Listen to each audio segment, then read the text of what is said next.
துயர சம்பவம் தொடர்பான 5 வழக்குகளில் திங்கட்கிழமையன்று உத்தரவு பிறப்பிக்கப்படும் என உச்சநீதிமன்றம் தெரிவித்திருக்கக்கூடிய அந்த அண்மை செய்தியை நாம் பார்த்து வருகிறோம். தமிழக வெற்றிக் கழகம் தொடர்ந்த வழக்கு உட்பட 5 வழக்குகளில் தீர்ப்பானது திங்கட்கிழமை காலை 10:30 மணிக்கு வழங்கப்படும் என உச்சநீதிமன்றம் தெரிவித்திருக்கும் நிலையில் விவரங்களை செய்தியாளர் மதியழகன் வழங்க நாம் கேட்கலாம். மதியழகன், மேலும் விவரம். கரூரில் தாவேகா கூட்ட நெரிசலை சுற்றி 41 பேர் உயிரிழந்த நிலையில் சென்னை உயர்நீதிமன்ற உத்தரவிற்கு எதிராக தாவேகா சார்பில் உச்சநீதிமன்றத்தில் மனு தாக்கல் செய்யப்பட்டது. அதே போல பாஜக நிர்வாகிகள் சார்பில் 2 மனுக்களும் பாதிக்கப்பட்டவர்கள் சார்பிலும் மனுக்கள் தாக்கல் செய்யப்பட்டுள்ளன.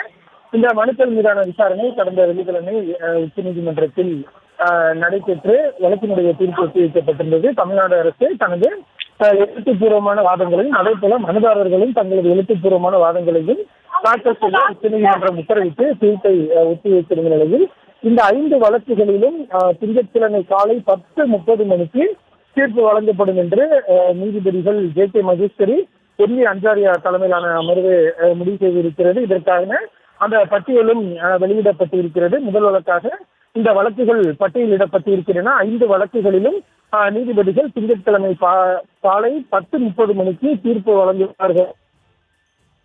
நீதிமன்றத்தினுடைய அதாவது வழக்குகளை பட்டியலிடும் அந்த பட்டியல் மூலம் தெரிவிக்கப்பட்டிருக்கிறது.